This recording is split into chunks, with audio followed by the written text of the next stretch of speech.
देश का बजट आने में अब महज कुछ दिन ही बचे हैं। 1 फरवरी को वित्त मंत्री निर्मला सीतारमण द्वारा देश का बजट पेश किया जाएगा। नमस्कार दोस्तों, मैं हूं आपके साथ कृपाशंकर शर्मा। इस साल देश में लोकसभा चुनाव होने की वजह से लोगों को इस बार के बजट में काफी उम्मीदें नजर आ रही हैं। लेकिन क्या आप जानते हैं, चुनावी साल होने की वजह से इस साल 2 बार बजट पेश किया जाएगा। देश में जब भी चुनाव होते हैं तब देश की जनता को वोट ऑन अकाउंट या अंतरिम बजट का नाम सुनने में काफी मिलता है। इसके अलावा जिन भी सालों में चुनाव नहीं होता उस साल में सरकार आम बजट पेश करती है। तो चलिए आज की इस स्टोरी में हम बात करते हैं और आपको बताते हैं कि आम बजट और अंतरिम बजट में अंतर क्या है। आज का ये वीडियो आपके लिए बहुत कारगर साबित होगा। इस वीडियो के जरिए अभी तक अंतरिम बजट और आम बजट को लेकर जो भी कंफ्यूजन आपके दिमाग में था वो दूर हो जाएगा।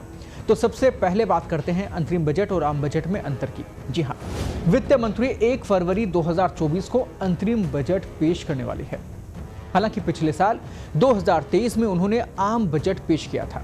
अंतरिम बजट उस साल में पेश किया जाता है जिस साल लोकसभा चुनाव होने होते हैं। अन्य वित्त वर्ष में आम या फिर पूर्ण बजट पेश किया जाता है, यानी कि जिस साल लोकसभा का चुनाव होना है उस समय अंतरिम बजट, उससे पहले वाले जो बजट है वो आम या पूर्ण बजट। अंतरिम बजट की नई योजनाओं की शुरुआत नहीं की जाती। इस बजट के अंदर आपको नई योजनाएं नहीं मिलेंगी। अंतरिम बजट में चल रही योजनाओं के लिए आवश्यक राशि दे दी जाती है, यानी कि जो भी योजनाएं चल रही हैं उसके लिए आपको बजट प्रोवाइड करवा दिया जाता है। पूर्ण या आम बजट में नई योजनाएं शामिल की जाती हैं।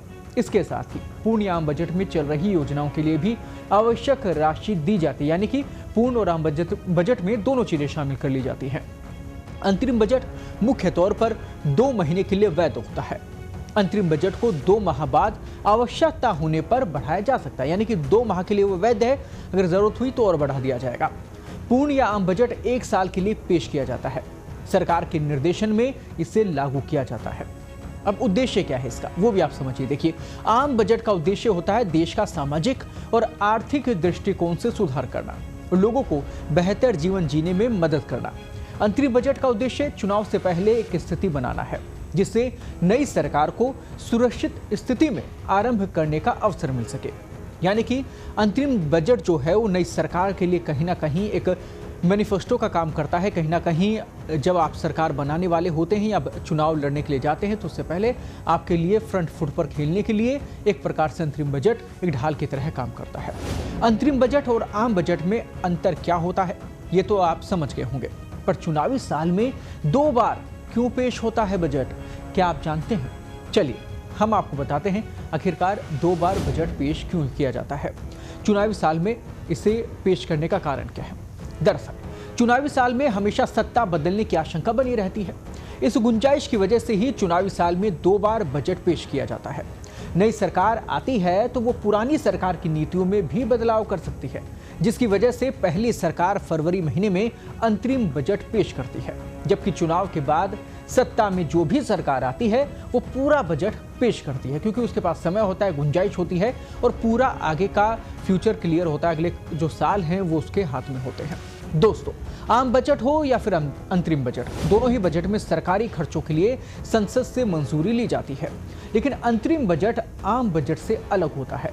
अंतरिम बजट में सामान्य तौर पर सरकार कोई नीतिगत फैसला नहीं लेती, इसकी कोई संवैधानिक बाध्यता नहीं है, जबकि आम बजट में यह परंपरा रही है कि चुनाव के बाद गठित सरकार ही अपनी नीतियों के अनुसार फैसले ले और योजनाओं की घोषणा करे। उम्मीद सभी को है, उम्मीद ये भी है कि जो भी योजनाएं इस वक्त चल रही हैं देश में वो आगे और प्रगति करें और सही प्रकार से लागू हो और जनहित में वो काम हो पाए जो कागजों में भी नजर आते हैं। इसी के साथ ही बजट को लेकर इंतजार बढ़ता चला जा रहा है। इंतजार है भी इसलिए भी क्योंकि पूरे देश के हित की बात है, पूरे देश के भविष्य की बात है। उम्मीद करते हैं बजट आपके हित का हो और बजट आपकी आकांक्षाओं के अनुसार हो। बजट को लेकर और भी महत्वपूर्ण मुद्दे हैं जिनको लेकर हम हाजिर होते रहेंगे। तब तक के लिए हमें दीजिए इजाजत। नमस्कार।